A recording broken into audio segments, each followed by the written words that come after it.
Leo Flieg. Leo Flieg, 5 November 1893 – 15 March 1939, was a German politician and a founder member of the Communist Party of Germany, regarded by some as an eminence grise to the national leadership.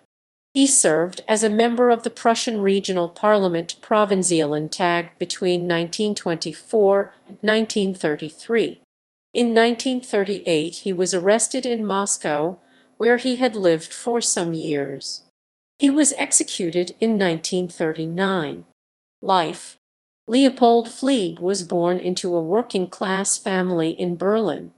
Half a century later, it would have become important for the authorities that the family was identified as Jewish, with the result that his mother and sister, along with a number of relatives, would be murdered in Nazi concentration camps.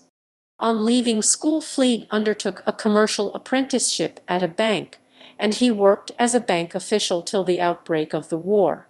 In 1908, aged 15, he joined the Young Socialists. 3 years later, still aged only 18, he joined the Social Democratic Party Sozialdemokratische Partei Deutschlands/SPD itself. 1911 was also the year in which he became a member of the Zentralverband der Handlungsgehilfen, loosely, National Clerical Workers Union. There are indications that he was already on the fringes of the social circle centered on the political pioneers Rosa Luxemburg and Karl Liebknecht. During the First World War, Flieg was conscripted into the army, but he was wounded early on and spent the war years in Berlin, where he was employed as a soldier clerk in the secret department of the General Staff. During the war years, Flieg was involved actively with the anti-war Spartacus League, and he was one of the founders of one of the Free Socialist Youth Freie Sozialistische Jugend organizations of the time. In 1918, working as secretary for Leo Jojiches, a close friend of Rosa Luxemburg, he increasingly became an insider with the leadership of what would soon become the German Communist Party. Flieg was always noted for his discretion and reticent demeanor, however. His manner was famously measured, and he never raised his voice. During 1918, he began a lifelong friendship with Willy Munzenberg, but the extent of his influence in extremist left-wing circles during the crucial final months of 1918 remains unclear. The founding Congress of the Communist Party of Germany took place in Berlin over 3 days between 30 December 1918 and 1 January 1919. The core of the founding membership consisted of those who had hitherto been Spartacus League members. Leo Flieg was a party member and part of the leadership team from the outset. He worked closely with Willy Munzenberg on the creation of the Young Communist International Kommunistische Jugend Internationale/KJI, serving as a member of its executive committee from its launch in 1919 till March 1922. During the immediate post-war years, Flieg was lodging in Berlin with the family of a girl friend. The father of the family, who worked at the giant Osram factory in Berlin, was heard to marvel at the abstemious ways of his daughter's seemingly unassuming friend. "I was amazed that Leo managed a whole egg for breakfast. Half that amount would most certainly have been enough for him. Mich wundert es eigentlich, dass Leo zum Frühstück ein ganzes Ei schafft, ein halbes Wort ihm sicher genügen." From 1922, jointly with Cave Pole, Flieg served as secretary to the organization office or bureau of the party Politburo. He participated in every congress conducted by the Communist Party of Germany between 1920 and 1932. In 1924, he stood successfully for election to the Prussian regional parliament Provinziallandtag as a Communist Party member.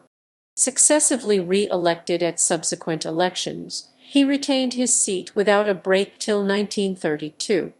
He was elected to the party Central Committee in 1927 and appears to have joined the Politburo shortly afterwards. At the Sixth World Congress in 1928, he joined the Comintern International Control Commission. Source indicates that from 1928 Flieg made his home in the Comintern's so-called Hotel Lux in Moscow, though the extent of his activities in Germany suggests that at this point much of his time was still spent in Berlin. Leo Flieg liked to operate behind the scenes, which can make it hard to pin down details of his work for the German Communist Party. According to one source, records uncovered in Moscow during 1992–93 show that during the early 1930s, as a secretary of the party and commissioner of the Comintern Intelligence Service Ottel Mezjunarodnoy Svayazi/OMS, Leo Flieg was in charge of spending an annual subsidy from Moscow valued at 1.8 million marks coordinating false passports, radio operators, and couriers. He himself headed up a counterfeiting operation with 170 employees. This intelligence role was conducted in close collaboration with the Soviet secret police. The Soviet Communist Party became increasingly polarized during the later 1920s between those who were supportive of Stalin and those who dared to be thought to speculate that perhaps Lenin's successor should have been Leon Trotsky.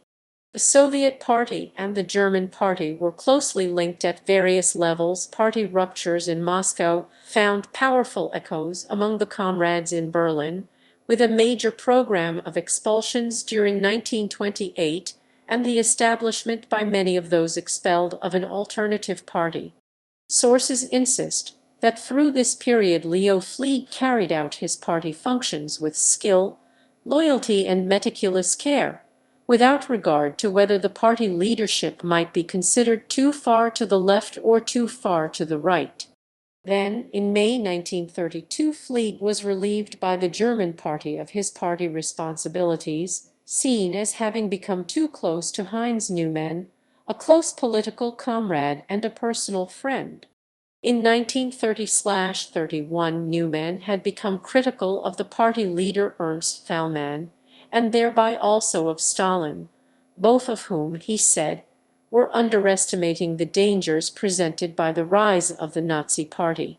In April 1932, Neumann was stripped of his party functions and summoned to Moscow.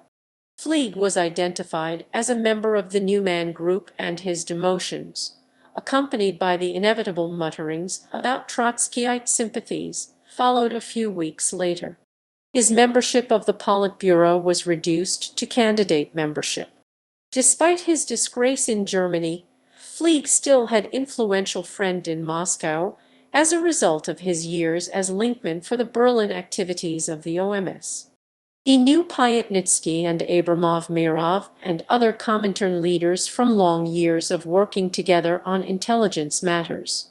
By the end of 1932, he was working in Moscow for the Comintern Executive Committee. Sources are not entirely consistent over his postings over the next few years. In January 1933, the Nazis took power in Germany, and Communist Party activists were either arrested or worse, or escaped abroad. Moscow and Paris both quickly became informal headquarter locations for the German Communist Party in exile. Flieg was sent to Paris and was able to renew his important hands-on political work as a technical secretary to the Politburo. By 1934, he was evidently rehabilitated by the Germany Party, and there is mention of his having been sent by the Politburo Central Committee not just to Paris, but also to Saarbrücken during the run-up to the 1935 referendum, and to Prague. In October 1935, the exiled German Communist Party held its first party conference since the Nazi takeover in Berlin. The Brussels Conference was also the last conference that the party would be able to hold for more than 10 years. Flieg participated, identified pseudonymously as Alphonse, and presented the party's finance report. He was re-elected to the party's Central Committee. After that, he was probably based in Paris till 1937. During 1937, Leo Flieg was deprived of his German nationality, and so became stateless. At Easter that year, he received an invitation from the Comintern to a meeting in Moscow. Those with contacts in the Soviet Union were by this time fully aware of the rising level of political arrests underway in what later came to be known in English-language sources as the Great Purge.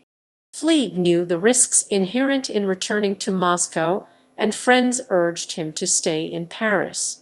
The Swedish banker Olof Estberg urged him not to go, and promised support in seeking emigrant status from the French authorities. But Flieg felt constrained to accept the invitation.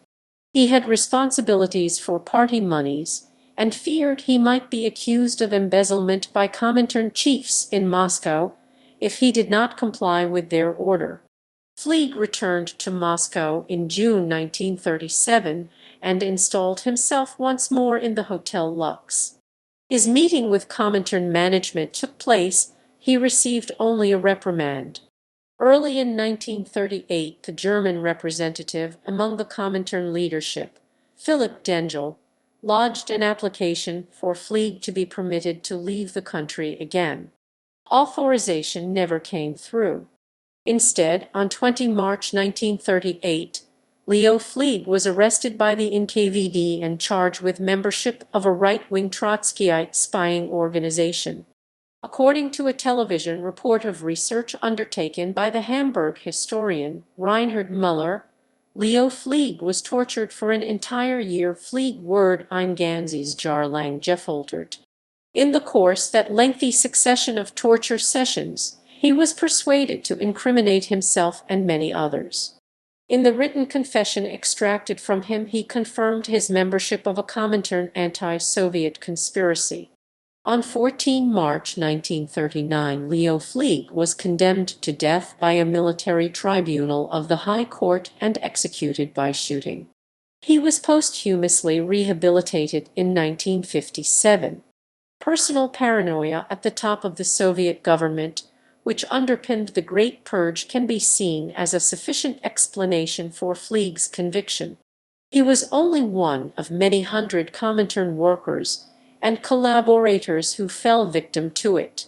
Documents from the Soviet Union that became available after 1990 disclosed a hitherto unsuspected level of involvement by leading members of the German community of exiled communists in Moscow. In the words of one headline that appeared in 1990, more than 1,000 German communists fell victim to the Stalin terror, with the approval of leading comrades in the Communist Party of Germany. Subsequent investigation of contemporary documents suggests to some that the involvement of the leading German communist comrades probably extended beyond mere approval. In 2002, work undertaken on more recently studied Soviet documents led one specialist historian to point the finger at Herbert Wehner, identified in Soviet records of the time under the party name Kurt Funk. Wehner returned from Soviet exile in 1946 and rose to become a leading figure in West Germany's Social Democratic Party. Under NKVD interrogation in the Lubyanka building during 1937, Wehner found himself accused of joint responsibility for the arrest in Germany of the German party leader Ernst Thälmann back in 1933. The accusation might have been expected to have ended in Wehner's death, but it did not. Wehner chose to cooperate.